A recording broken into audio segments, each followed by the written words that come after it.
Hello, good afternoon everybody. So we are just running late by I think 10 minutes, but it's okay because we have a very eminent scientist, international famed scientist sitting among us who will be addressing you, and I'm sure you will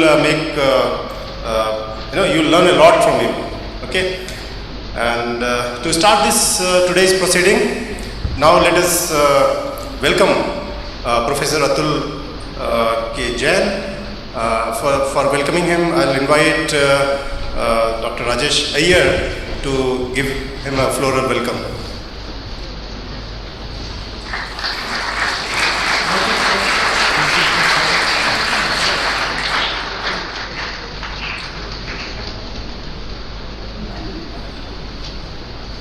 Thank you, sir.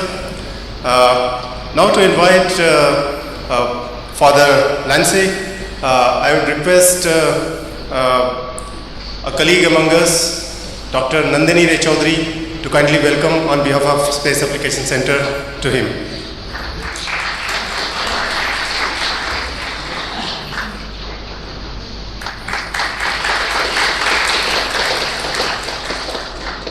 Thank you very much, sir. Now I'll request Father Lance de Cruz to give his welcome remarks to the audience. Please, sir.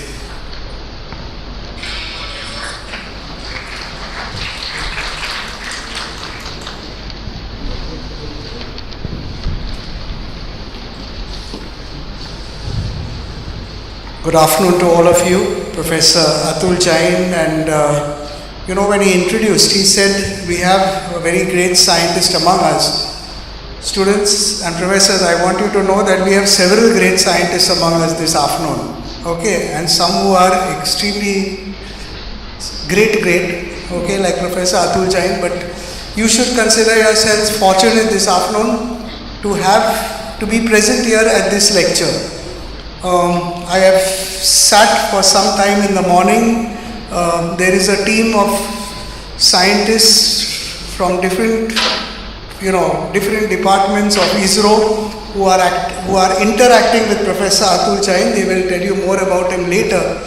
But he is part of the team which won the Nobel Peace Prize in 2007 or 8. So that is the type of scientist that we have with us today. And he has several other awards, okay, the Indian Green Researcher Award, several other awards which you will hear of. So we are fortunate. We have been having, as you know, St. Xavier's College has an interaction with a very close relationship with the Space Application Center, ISRO. And as you know, the director, Dr. Shah himself was here to present the research awards to our students about 2 months ago, less than 2 months ago. It's Dr. Nilesh Shah. We are also looking at some more work that we could do together. Physics department has been working with them, and part of all this is that you as students understand what is the challenge that this world, which is going to be basically you and your children and your grandchildren, what is the type of world that you want to give them? What is the meaning of climate change? What role do you have to play? First of all, in understanding what is happening, and then in looking for solutions to the whole problem. So this is actually the challenge of your world. No, we are elderly people, and I think that is important. I think I'm really happy that Dr. Mehul Pandya and Professor Mehul Pandya and all agreed to have this lecture here. Otherwise, they could have had their talk and their meeting in ISRO. So I want to welcome Dr. Atul Jain, Professor Atul Jain, and all the scientists from ISRO, especially Mehul Pandya sir, and this thing to also to welcome Dr. Alpana Shukla, who is our, by the way, she is a Xavierite, and she teaches in our MSc program.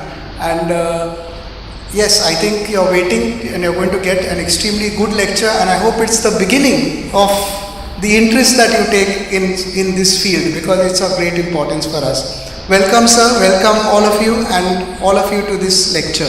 Thank you.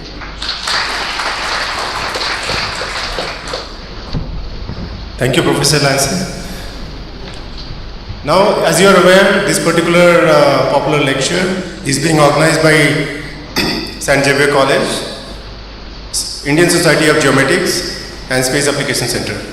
So, from Indian Society of Geomatics, Ahmedabad chapter side, I would like to call upon Professor Alpana Shukla for giving a brief about the activities of Indian Society of Geomatics. Alpana ma'am, please. She is alternate chairperson of Indian Society of Geomatics, Ahmedabad. Namaskar, good afternoon everyone. As the Vice Chairperson of Indian Society of Geomatics, Ahmedabad chapter, it is my privilege to tell you something about this society and our own chapter. Indian Society of Geomatics was set up in 1993 and it is a premier organization made up of professionals, various institutes, organizations, researchers, students, and our sole aim is to promote and popularize remote sensing and geomatics as they are, and especially their applications. So here we are with you.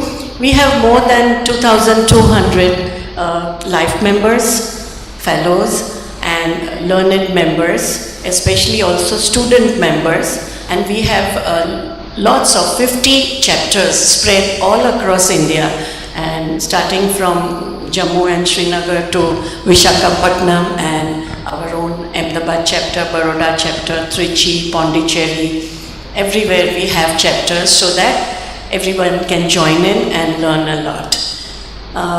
We also have a journal of geomatics, which I am very happy to announce that it is approved by the UGC list of journals, and you can promote your work, you can showcase your work to others in the same community through this journal. We also have a newsletter which we publish regularly. At the Ahmedabad chapter, we are a thriving chapter, and you can see that we have a nice big team, and which is growing day by day, and we have lots of activities, especially popular talks and some technical talks, workshops, seminars, symposia. We have quizzes, we have educational excursions, and so on and so forth. So if any one of you is interested, you can always look at the website of our Indian Society of Geomatics. You will find a form over there, and you can always be the member of this particular society. And today I would like to welcome, on behalf of ISG Ahmedabad chapter and on my personal behalf, Professor Atul Jain sir, and thank you very much St. Xavier's Institute, my alma mater, for having us all here this afternoon. Let us have a wonderful learning. Thank you. Thank you, madam. Now, to introduce about you the host organization, St. Xavier's College, I would like to invite Professor Rajesh Iyer to kindly give a brief about St. Xavier's College to us. I've been asked to give a brief about our college, the benefit of the visiting scientist campus. We're fortunate to have them. As Father Lansing brilliantly summed up the essence of the college, offering the college spread over 30 acres, offering undergraduate and postgraduate courses in the field of humanities and basic science, plus new addition in the form of computer science, commerce also added recently. It stands for all-round development of students, where beyond the classroom, activities is given a lot of importance apart from the classroom curriculum-based education, and research is a very important component, and in connection with that, there are a lot of things which has happened in various disciplines. We at Physics and Electronics Department have been very fortunate to be associated with ISRO and benefited a lot. A lot of students have been benefited, and we hope this association continues and the college as a whole is benefited by this partnership. So thank you so much, and I hand over the... Thank you, sir. Thank you very much. Now, we don't want to come back between Professor Atul Jain and you, but we as a customary, we need to introduce our today's speaker, who is very renowned. It's very, a hard task to introduce him in a short time. But I would like to request Dr. Mehul Pandya to introduce our today's speaker.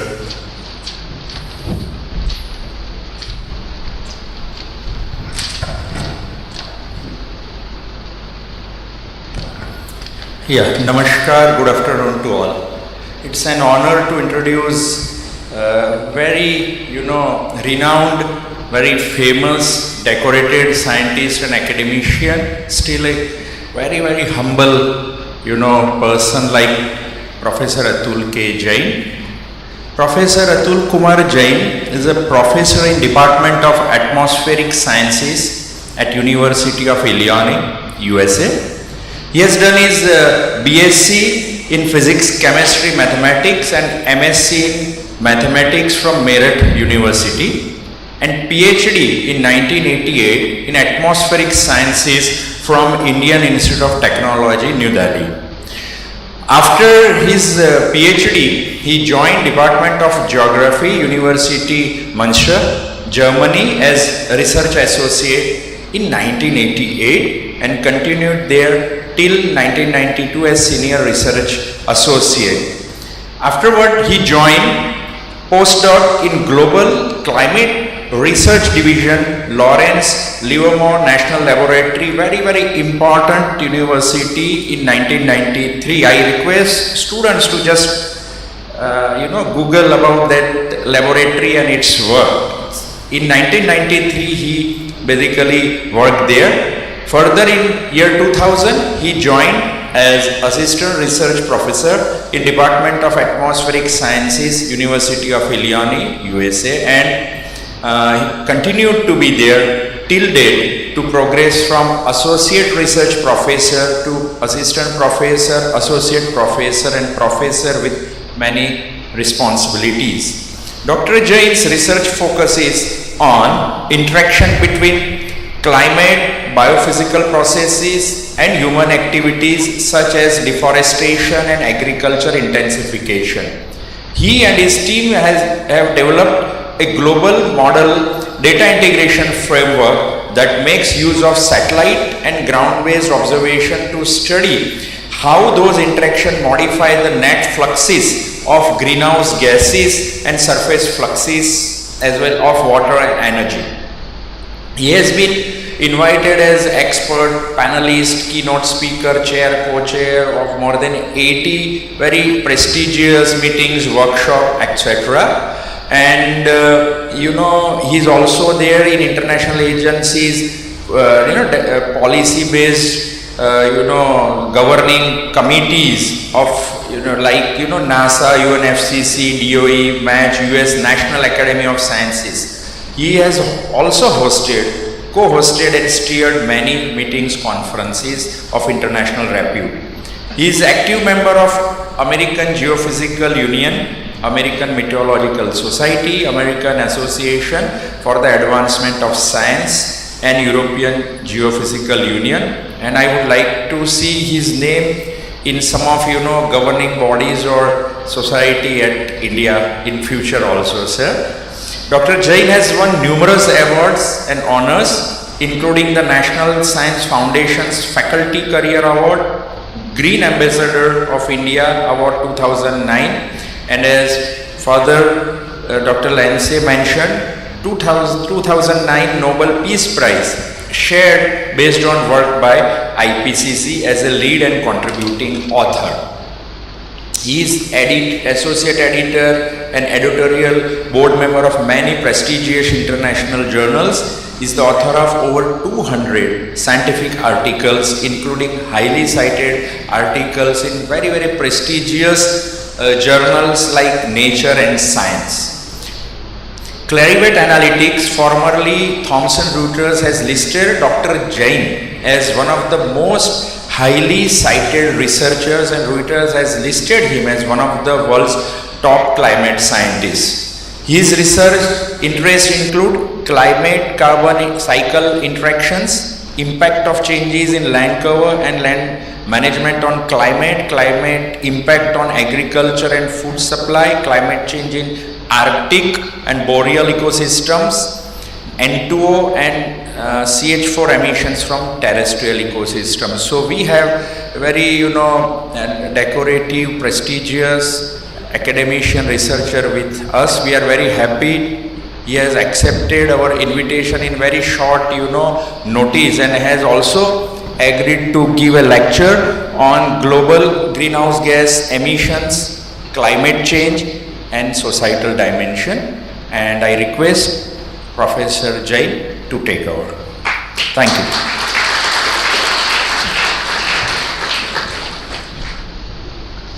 Thank you very much, Dr. Pandya. It was great. Thanks so much for your kind words. I don't think so I deserve all this, what you said. I'm in between all these students today. I'm quite excited actually to share what I do, what I don't do. But I first tell you that whatever I'm going to present today is not my work. It's all my grad students, PhD student, postdocs work. So I'm here because of my students, not because what I am today.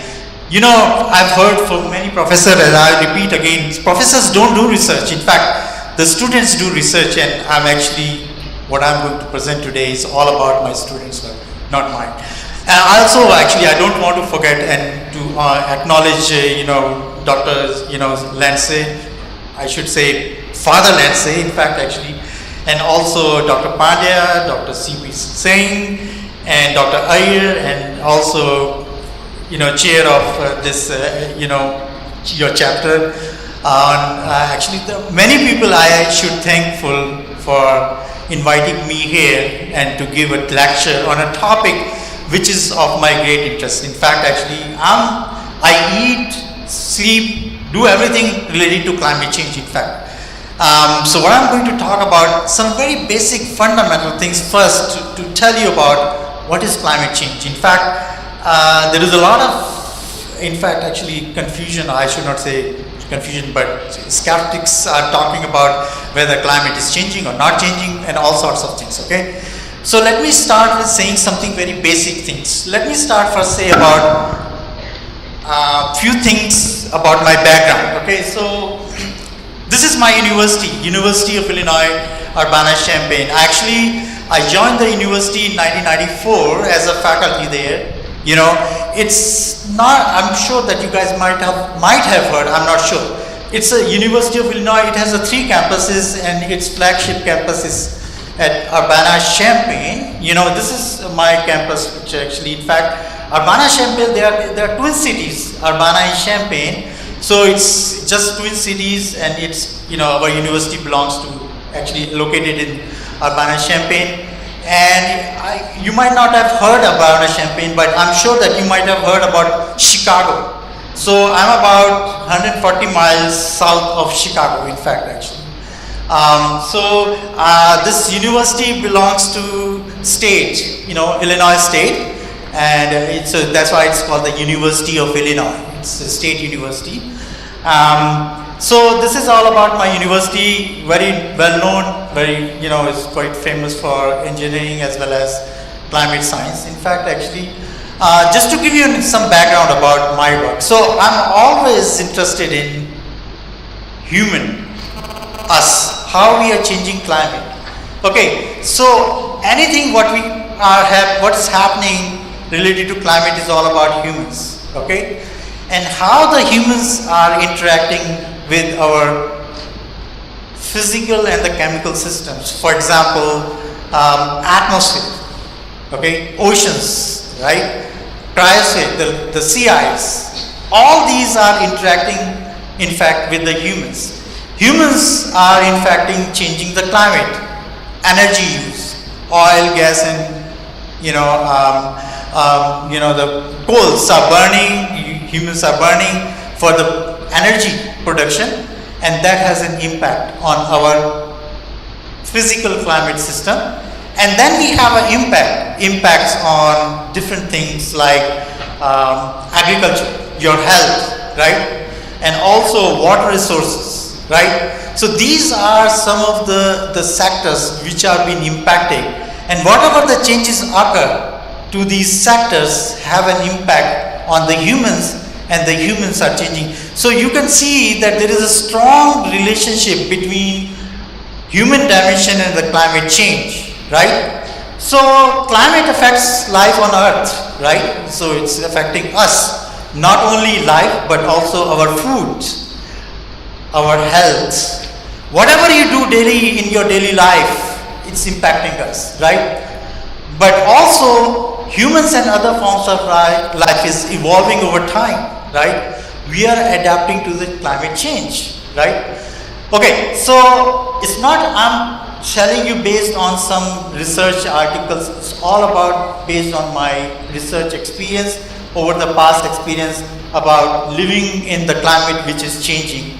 And I can see that there is a very strong relationship between the humans and the climate. But also you have to remember that life, all kinds of life, humans, plants, as well as the animals' life is also changing climate. So there is a very strong correlation between humans and the climate, okay? And what we call the feedback, interactions. And these interactions, in fact, are changing everything, humans and the climate. And the knowledge of this climate system, what we call the climate system, Earth's climate system, consists of many components.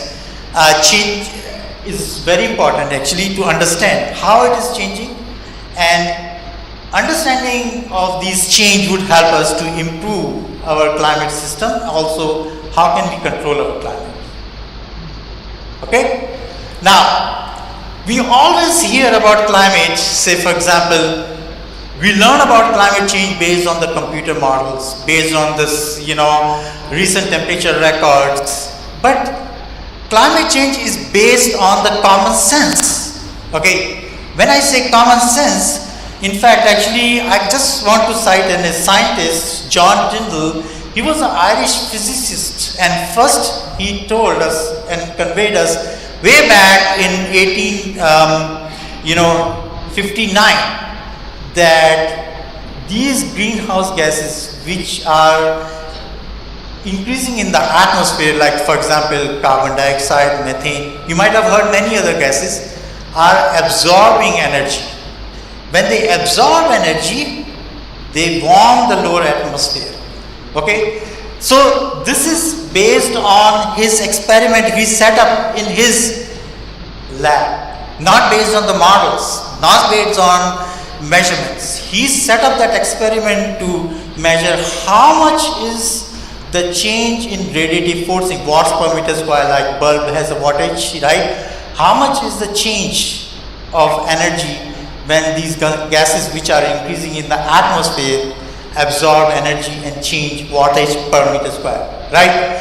Now, he also said one very important thing. He gave a lecture in 1863, public lecture, and he said that when you double the CO2 concentration, by the way, CO2, I'm sure that you guys have heard the term CO2. This is a greenhouse gas, the most important and most potent greenhouse gas which is impacting the climate change. And he says when you double the CO2 concentration, okay, it adds 4 wattage per meter square. Each square meter of this earth actually warms by 4 wattage. Think about it, square meter. Now you have a whole entire land and ocean as well. And when you add all these 4 wattage per meter square, it's a huge amount of energy being added. Okay? So there is not any confusion about when you add the energy to the earth system, of course it's going to warm and change the climate, right? And you could say this was known even before the light bulb was invented. So there is nothing rocket science about understanding when we add the greenhouse gases in the atmosphere, They are going to change the climate, right? Okay, now there are many gases in the atmosphere which humans are adding. For example, carbon dioxide is the major one. Okay, there are other gases too. Okay, for example, methane, which comes from also from plants, from the soils, or many other sources, right? There are other gases as well. For example, chlorofluorocarbons comes from the human activity. You might have heard. Chlorofluorocarbon not only change the climate but also impact our good ozone, stratospheric ozone, nitrous oxide. There are many gases which are being increased in the atmosphere due to the human activities and changing climate. One important message about these gases is that they're long-lived. Some gases have even lifetime of 300 years. What it means is that if we add one molecule of this gas in the atmosphere, that molecule can linger in the atmosphere about 300 years of time and keep on changing the climate. Okay, so that is another bad part. So the issue is that we should not in fact increase all these gases in the atmosphere. If we increase in the first instant, for example, burning of fossils, that would add energy to the system and keep on changing climate for the longer period of time. Okay, so we should not at the first instant add all these gases in the atmosphere, no matter what. Okay, now over the time, these gases concentrations are changing. Okay, first of all, I must also say there are two kinds of changes are occurring. First is due to the human activities, other is due to the natural causes. Natural causes could be, for example, volcanic eruptions. So whenever there is a volcanic eruptions occur, right, there's always volcanic eruption release many kinds of particles in the atmosphere. When they are released in the atmosphere due to the volcanic eruptions or due to some other human activities, in fact they cool our environment. So don't get confused that all the pollutants which are released in the atmosphere warm the climate. There are certain kinds of the gases or the particles which are released are cooling our environment. What this figure shows, the radiative forcing change, which I have just explained you in the previous slide about since pre-industrial time, that means around 1715 till today, and some of these, the gases are warming climate. For example, these are the positives, so these are the warming, but some other gases are cooling also the climate.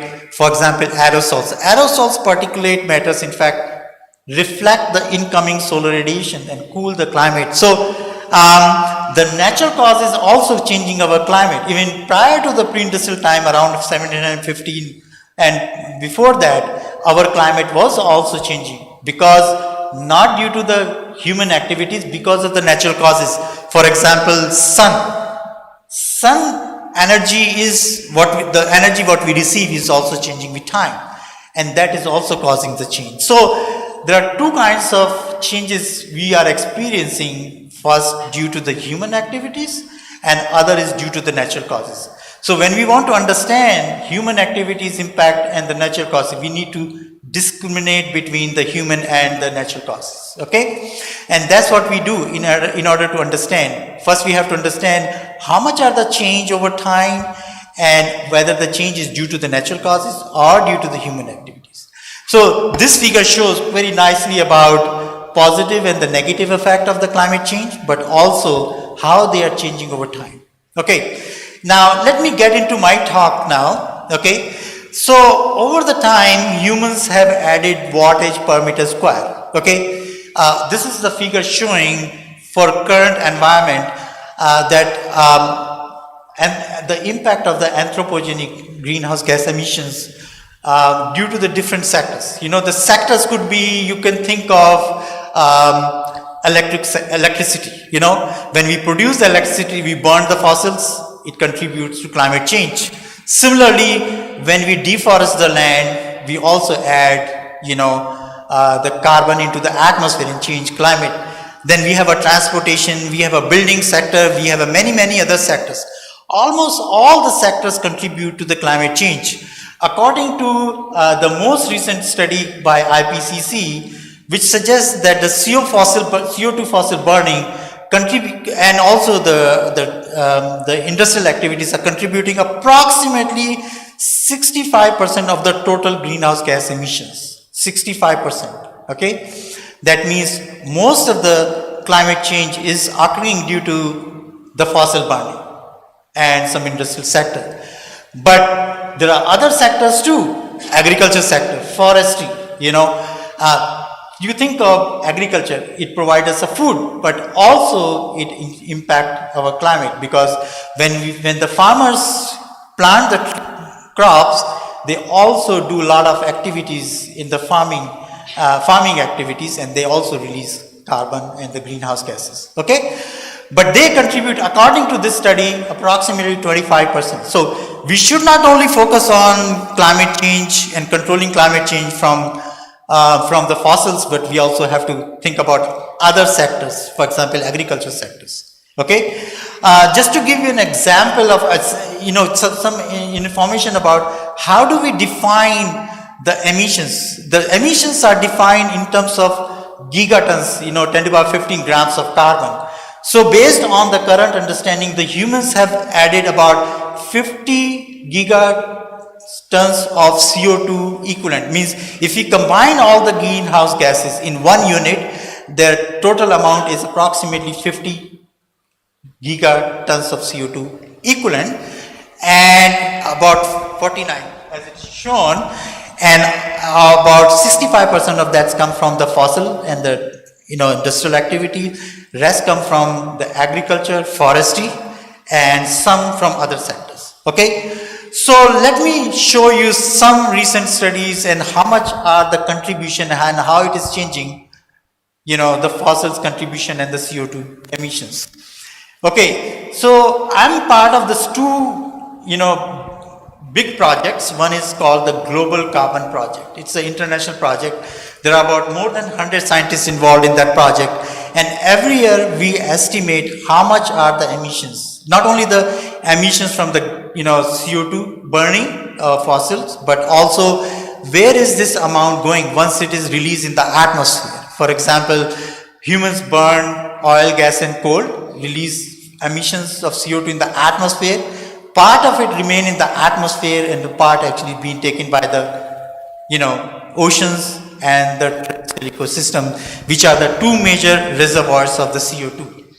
So every year for last 12 years, in fact, we are calculating the budget and how it is changing over time. Okay, but more recently we have more focus on regional time scale, not regional scale rather than the global scale.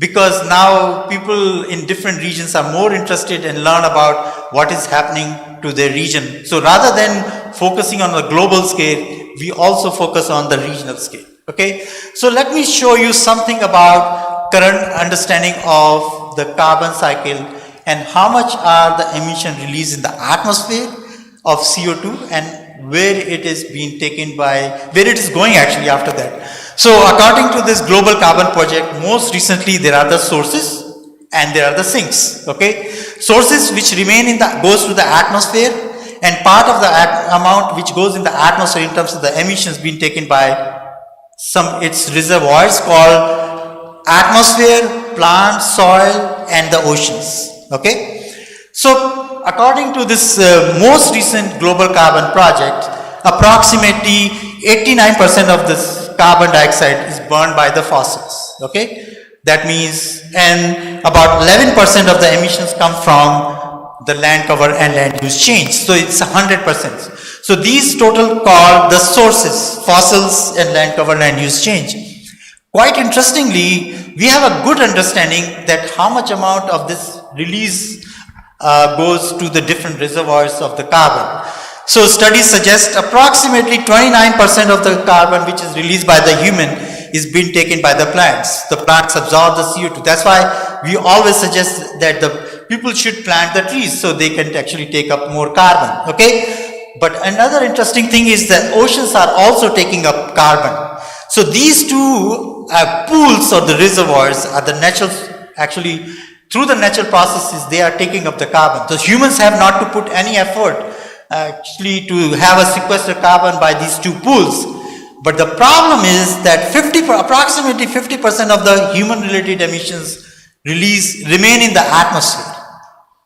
Because of this 50% of the CO2 remain in the atmosphere, that's why the CO2 concentrations are going higher, right? And climate is changing. So if you really want to control climate change, you have to think of how to control this 48% of the fossils. Okay? Should we plant more trees, right? Or should we create some more sink?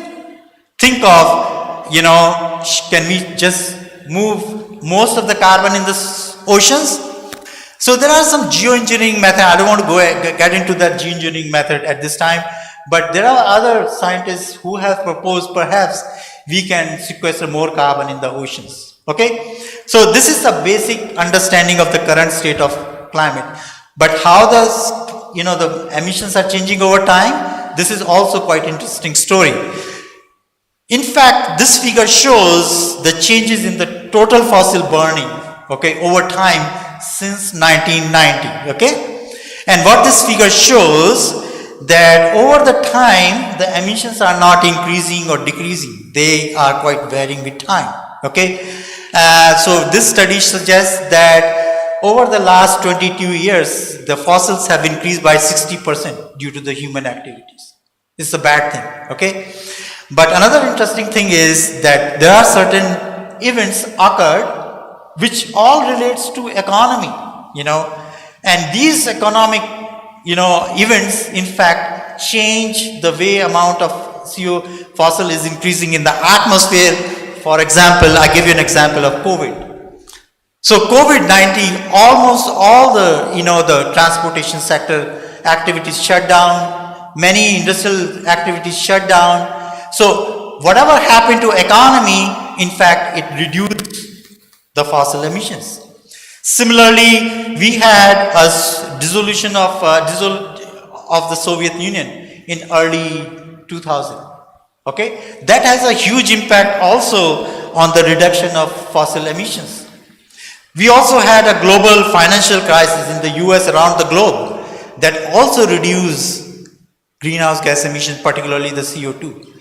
So obviously it's very clear that emissions of fossils are quite correlated with the economic activities. And when the economic activities goes higher, industrial activities also changes, and that increase also or change the fossil emissions. But another important thing is who are contributing the most in the world, these fossil emissions. Obviously, now over the time, different countries and the regions are contributing the different amounts. So this figure shows over time how, for example, China is changing fossil emissions, US, India, and also European Union. One interesting thing what you have noticed in this figure, you might have noticed that India's emissions are going and exponentially increasing with time. More population, more consumption of energy, higher emissions. In fact, actually India was the most, the highest amount of producer of fossil in the last year. Its emissions increased by 6%. Almost all the countries' emissions either stabilize or, not change much. But obviously the India's emissions have gone up. Now it has exceeded the European countries' emissions. So it is the third largest emitter on the global scale, in fact, actually. Okay, so we also did some analysis on a regional scale. Okay, so I'm also running, the study for South Asia, and India is a part of that region. And we calculated the emissions for almost all the greenhouse gases using two different methods, what we call the top-down and the bottom-up. The bottom-up model approach is calculated based on the understanding of the different processes, okay? And the top-down models, we use measured CO2 concentration and calculate how much are the emissions. So we use different methods, we use lots of data sets. In fact, for different, greenhouse gases, not only the carbon dioxide, methane, nitrous oxide, they are the greenhouse gases, and calculated the budget. In the budget, in the sense that how much are the net source or sink, okay? And what this figure shows that in this region there are approximately 9 or 10 countries, but the major countries budget we calculated in this study. And what this figure shows that only 2 countries, okay, so there are sources and the sink. When you take the net, it could be sink or could be source. Sink means that they are not releasing carbon in the atmosphere, these countries, but they are actually absorbing carbon. So this country, Afghanistan, okay, and Bhutan are the 2 only countries which shows the net sink of greenhouse gases. Almost all the countries, are showing the net source. And you'll be surprised in this region, in fact, India's emissions are the largest. They are net source, and other countries' emissions are 10 times lesser, at least 10 times lesser than India, okay? So then one could see clearly that India has a very high amount of greenhouse gas emission, particularly because of the fossil burning. Okay? Okay, now the good thing is, okay, what this figure shows, I forgot to mention here, one thing you remember that what I'm showing here, if you see the positive sign, that means the emissions are positive in the atmosphere, and if you see the negative sign, means they are taking up more by the land, that means they are sink. So for example, India here is positive, Pakistan and India is showing this is a net greenhouse gas emissions based on the 2 methods, that means they have a net source rather than sink, okay? But the good thing about India, and again you could see the India, here are all negative, means these are the net emissions from the terrestrial ecosystem, plants, okay? So the good thing about, if we exclude the fossils burning, the India is actually showing a net sink. That means India's forest or the agriculture system is taking up more carbon than releasing. It's a good thing, okay? So that is the one message we can get actually. If you plant more trees, perhaps India can compensate some of the sources which is coming from the fossil burning, okay? Now, so far I have talked about, energy sector, fossils, but also there is another sector, food sector, in fact, okay, and studies have not yet been done in more detail about how much are the contribution from the food sector, okay. So according to the IPCC, this is not my work, I'm mentioning about the IPCC, annual greenhouse gas emission from agriculture in recent years was about 10 to 12% of the total greenhouse gas emissions, okay? Agriculture, that farmers plant the crops and they contribute actually the greenhouse gas emissions. But land cover, land use change also contribute. For example, we need more cropland, so we have to cut the forests, right? That also increase the greenhouse gas emissions, and they are contributing approximately 9 to 11%. So total approximately you could say 20% of the emissions come from food sector, agriculture sector, right? And studies have not yet been done in more depth about how much are the contribution from individual crops. If the farmers grow corn or maybe maize or wheat or maybe other crops, how much are their contribution? But humans don't eat only, agriculture products. We also eat, animal products, right? They also contribute a lot, okay? So because I'm a vegetarian, I'm sure that a lot of you guys are also vegetarian, I was always interested, what is my carbon footprint based on my, food activities? How much, what I eat, how much are they contributing to climate change, So I worked on this issue in quite depth actually. We have studied on a global scale what are the contribution of the food sector, okay, to this climate change. And I was interested in my diet, I'm a vegetarian, so I made a distinction between plant-based and the animal-based diet, okay. And it turned out, based on our global scale analysis, that the plants are actually releasing only 50% of what the animal-based diet person actually releasing. So this is quite stunning and important conclusions we draw. In fact, we have done quite detailed analysis, and I would rest of my talk focus on this, that how we have come up these numbers for each individual crop and what are their contribution to this climate change. Okay, so first of all, why to study greenhouse gases from the food sector?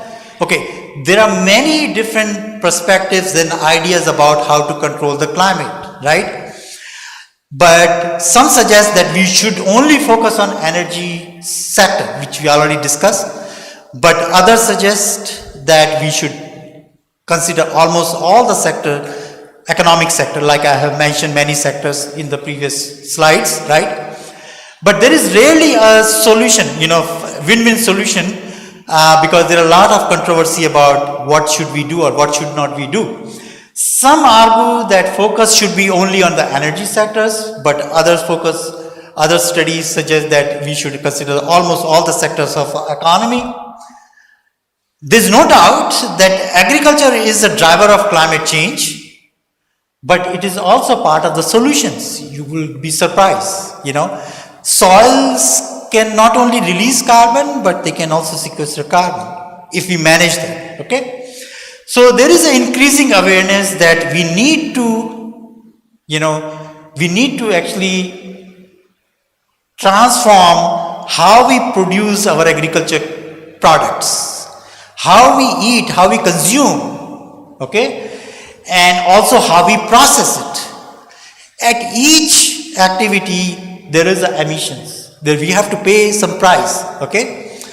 On the policy stage, there is no framework at this time at least, which can calculate how much of control we can expect if we manage our agriculture sector. Therefore, we develop a tool called the Data Modeling Integrated Assessment Tool to study how much are the emissions due to the animal-based diet as well as the plant-based diet. Okay, so rest of the talk I will try to cover some basic question about how does food production contributes to greenhouse gas emissions. First of all, you'd be surprised. I'm sure that some of you may know, but most of you may not know about how the food sector is contributing to climate change. So let's talk about agriculture activities, production. Most of the production occurs at the farm level, right? So we have the sun energy, which provides, productivity of the plants, help photosynthesis, plants grow, but then humans cut the forest, deforestation, release greenhouse gases. Other activities are the animals. Animals also have a deposition. Their waste go in manure, right? And the manure is going back to the soil for the production of the crops. All these activities release carbon, different greenhouse gases I mentioned, nitrous oxide, fertilizer application, release nitrous oxide, plowing the field release many greenhouse gases, including methane, nitrous oxide, and we clear the land for cropland, then we have a change in greenhouse gases, release of carbon dioxide. We have to burn, the waste fires, has a release of greenhouse gases. Almost all these activities release greenhouse gases, okay? But not only that, we produce fertilizer, what we call beyond farm gate activities. We actually mine the product which we use to manufacture the fertilizer, and then we transport that fertilizer to the farm. Almost all these activities also release greenhouse gases, but also we process the food. That is also come in actually the beyond farm gate activity. This also increases the greenhouse gases. So it's not only the farm activities which produce the greenhouse gases, but also the beyond farm gate activities also produce the greenhouse gases. Okay, so how they actually been producing the greenhouse gases, because plant-based agriculture emissions, when farmers produce the crops for human consumption, right, greenhouse gas emissions are released.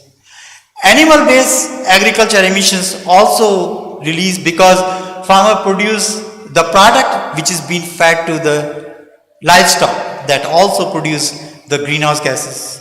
Okay, just to give you a sense about how much are the emissions, just to give an example, when we produce the same amount of kg of food, okay, from the plant-based or the animal-based products, they release different amount of greenhouse gases. For example, when we produce 1 kg of wheat in India, say for example, it only releases approximately 2 kg CO2 per kg of food. But when animal-based food is being produced, it releases approximately 70 times more, 70 times actually kg of CO2 per kg of food. So it's very clear from this basic understanding that animal-based food produce more greenhouse gases than the plant-based food. Okay? Okay, so the next question is, what are the major plant-based and animal-based subsectors which are contributing to our greenhouse gases, and what methods we have developed to calculate the greenhouse gas emissions from the food sector?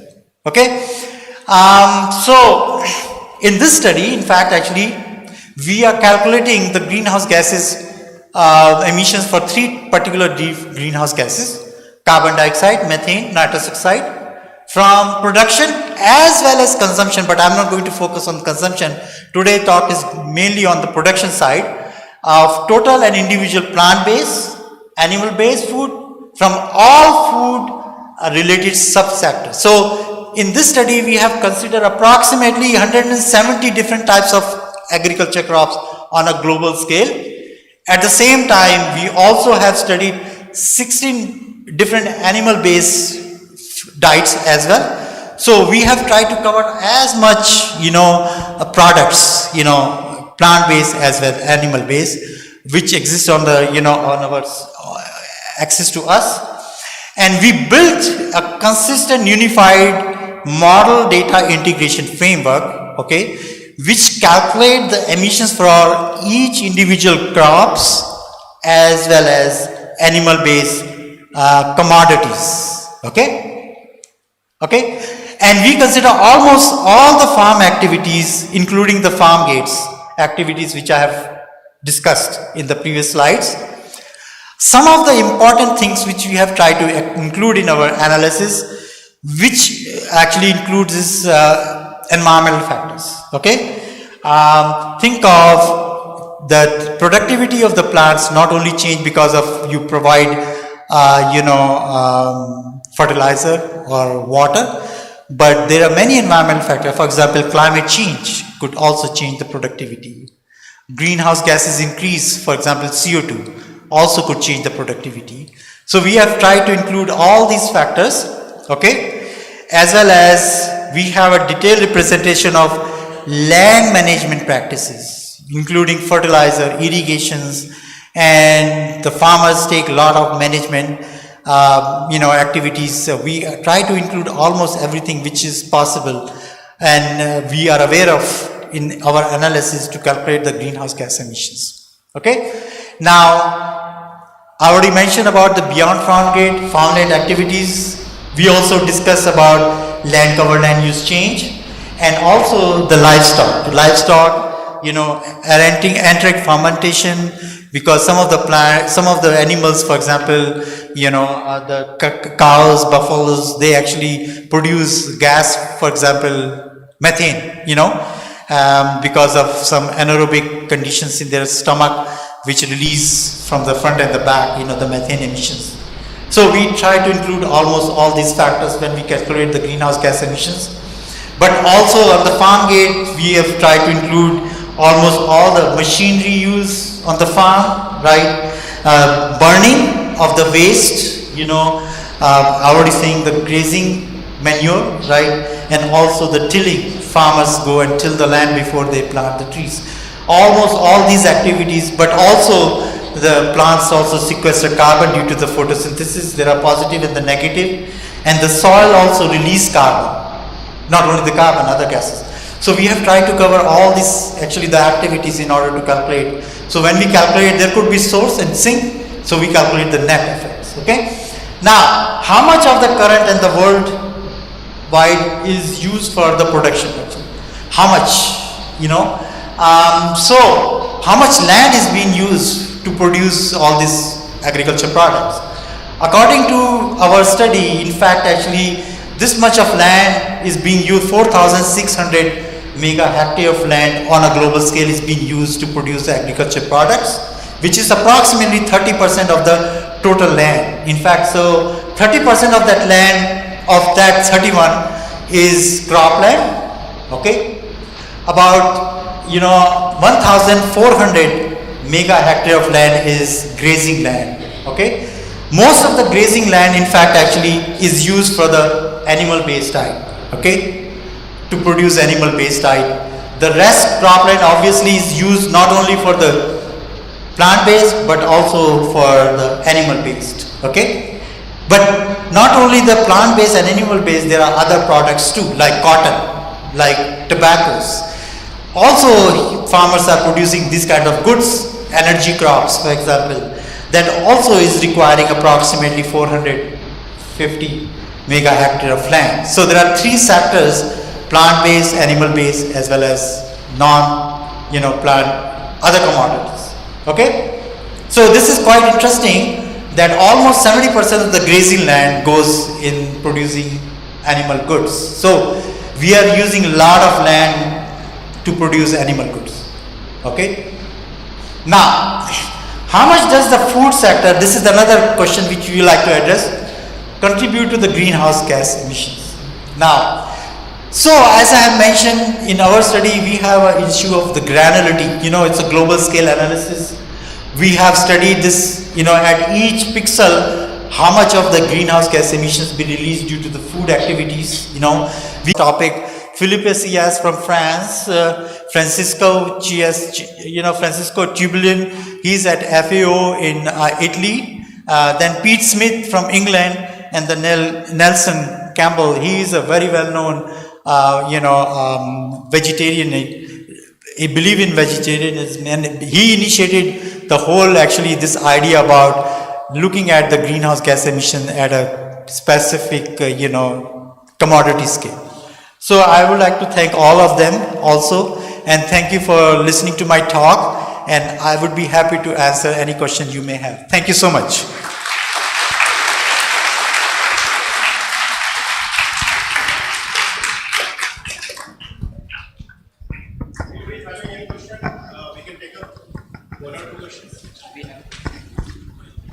Extra mic is there?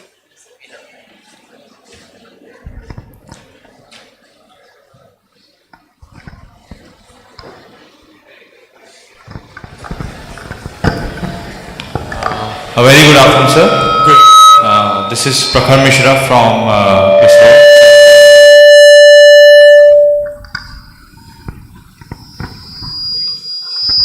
I am a researcher at SEC. And sir, basically you have focused your study on food production and agriculture activities.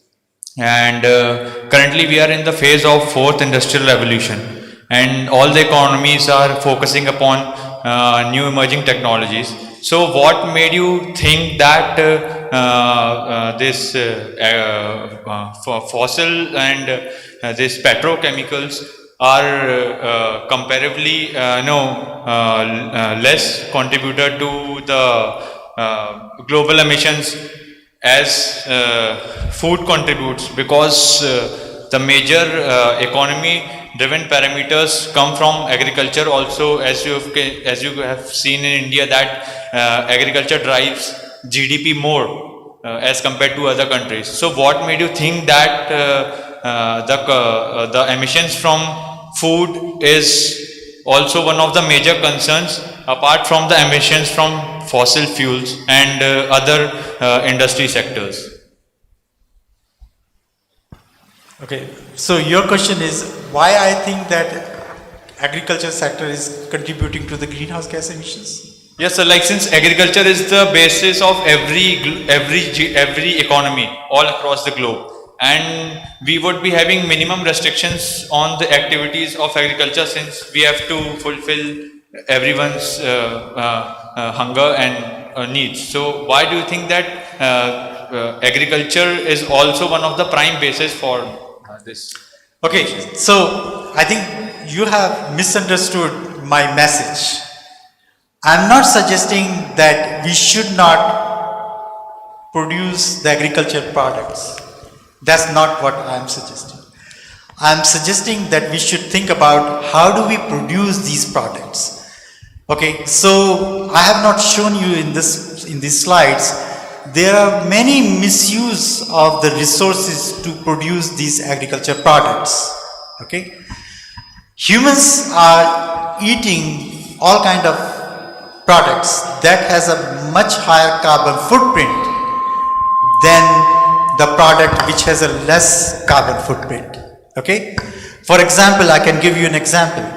India and China, there are two countries which are overusing fertilizer. Okay, the industrial fertilizer, what we call this, so that has a much higher carbon footprint because fertilizer misuse or higher use of fertilizer produce more N2 emissions. Okay, and as I have mentioned, N2O has about 300 times more global warming potential than CO2. Okay, so if we manage the land, perhaps we can reduce our carbon footprint. I'm not suggesting that we should not grow the foods, but we should manage the land. Okay, second thing is about the animal-based diet. Okay, I'm not suggesting that you should not eat animal-based diet, but you should think about before you eat, how much is your carbon footprint? Can you think of alternative diet that can perhaps reduce your carbon footprint? There is a lot of discussion now on an international scale. In fact, our paper was discussed in COP 27, and there was an issue that they served, this was a big issue. They served the animal-based diet to the delegates, but still we want to control greenhouse gas emissions, right? So we could change our dietary habits to control the greenhouse gases.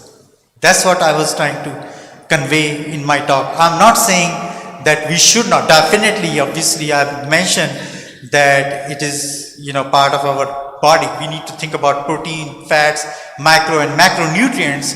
We have to seriously think about if we switch our diet, how we can compensate these losses.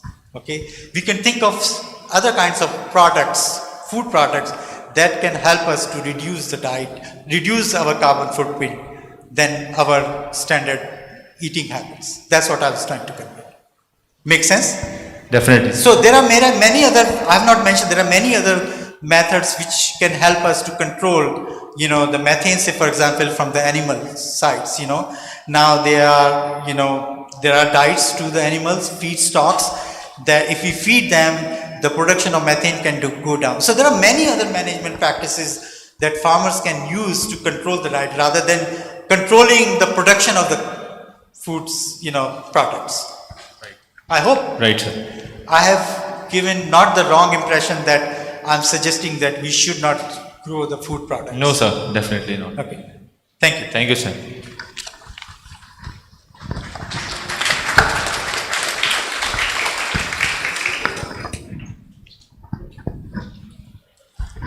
Okay, so one last question and then we'll... Thank you, Professor Jain, for fantastic lecture. And it was heartening to listen to you from basic to these, detailed estimation. And we are very glad, and we are just discussing that as a scientist or academician, you have computed your footprint, your city's footprint, your state footprint, and ultimately nation and globe. I think all scientists should learn from these experience. Whatever we do, at our place, that at least we should have our own, assessment. I have one simple query which, related to some policy making decisions.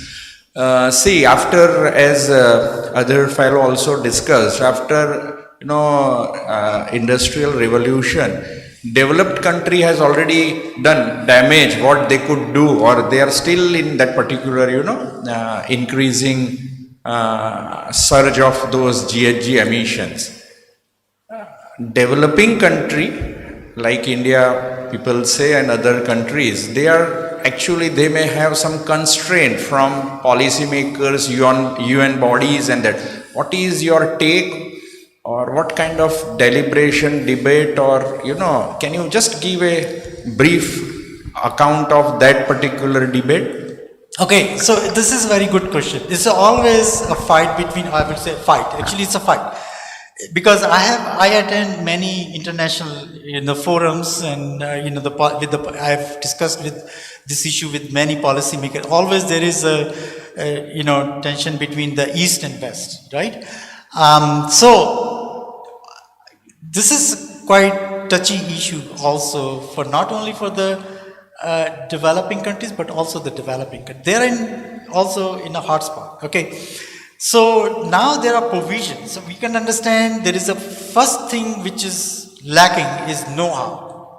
Okay, and know-how is the very important actually information, that how do we manage our carbon footprint, right? Obviously, the countries like US is quite advanced. They have a know-how of technology. Okay, and countries such as US or Europe, they think about the technology, and in their case they always think that technology can solve all the problem. Okay, now it comes to the developing countries. It's very unfortunate, and I sympathize with you guys also.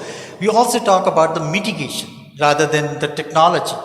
So obviously there is a gap, technology mitigation. I think what I feel personally, that there should be a transfer of technology from the developed countries to the developing countries in order to control the greenhouse gases, rather than actually impose some restrictions like on an international forum.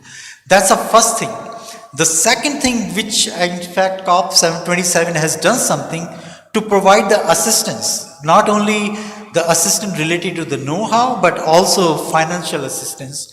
Invest more in the developing countries, in order to compensate their carbon footprint. So for example, developing new technologies in the developing countries perhaps can help us to improve the infrastructure that can help also reduce greenhouse gas emissions, right? But also in the longer term it will be benefit to the developing countries. So I feel that there should be a good exchange between the developed and the developing countries. If the developed countries think that their own carbon footprint can be reduced without reducing the carbon footprint for the developing countries, it's not the right solution, because we know that this is a global issue. If the emissions are not being controlled on a global scale, perhaps we will not be able to accomplish the goal of 1.5 to 2 degrees Celsius, which is the goal of the Paris Agreement by 2050. So almost all the countries have to come to some kind of agreement that there should be balance. Equity issues, another issue which I always get touchy about, that how much is the individual's contribution rather than the country's contribution. And in that case, India is in the lower end actually in terms of the emissions, and the US is the highest. In fact, I have not shown that slide. So we have to think about all these issues, but I think this has to be discussed on a forum like COP27, where we should discuss about the problem, where should we discuss about the solutions, and what can do what, help each other.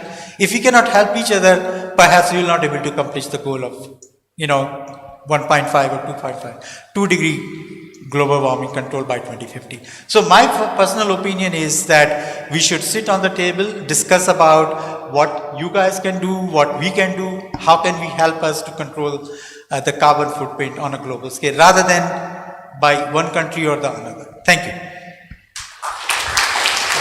Thank you very much, sir, for answering questions of the participants and giving a wonderful, wonderful lecture. I request all of you to give a big hand, standing ovation to Professor Atul Jain. Thank you, sir.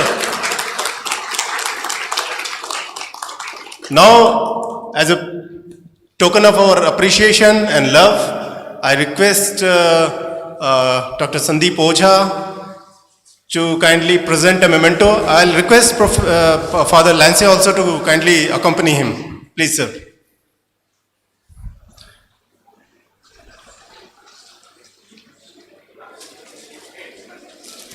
Plastic. Remove the plastic.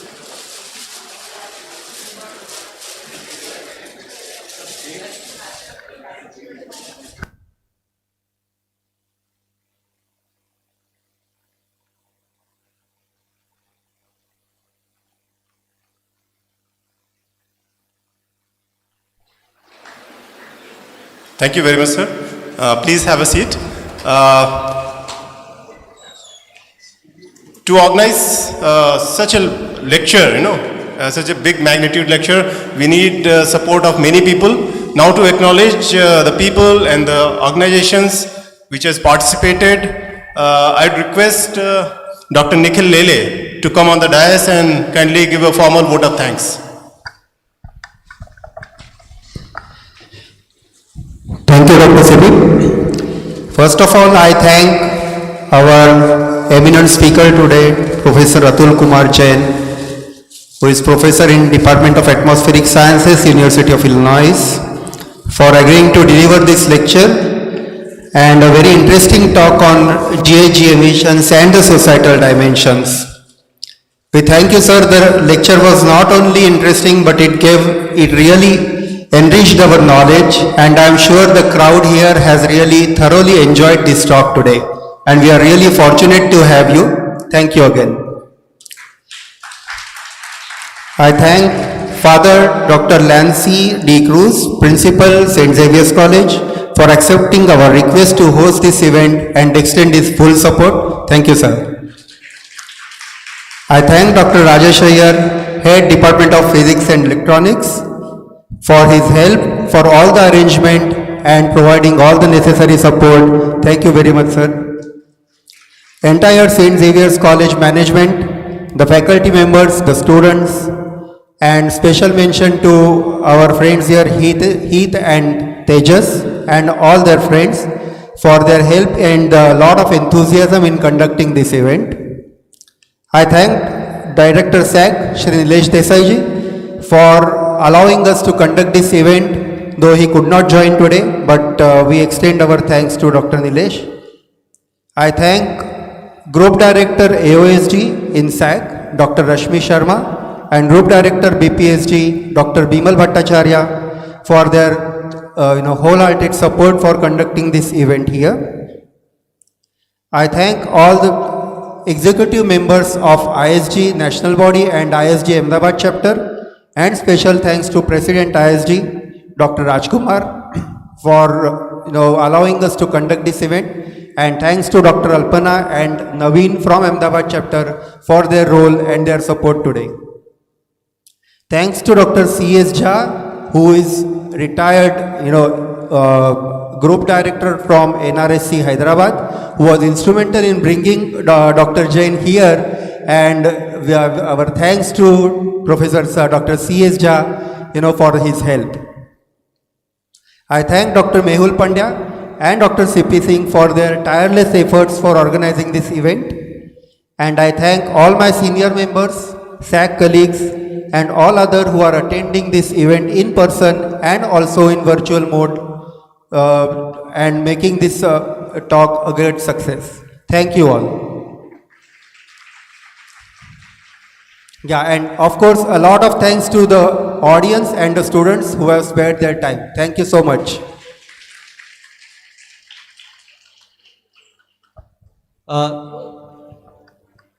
Thank you, dear students. Today's lecture is part of your CIA1. Okay. Thank you. That's all. And the delegates out here can join us for the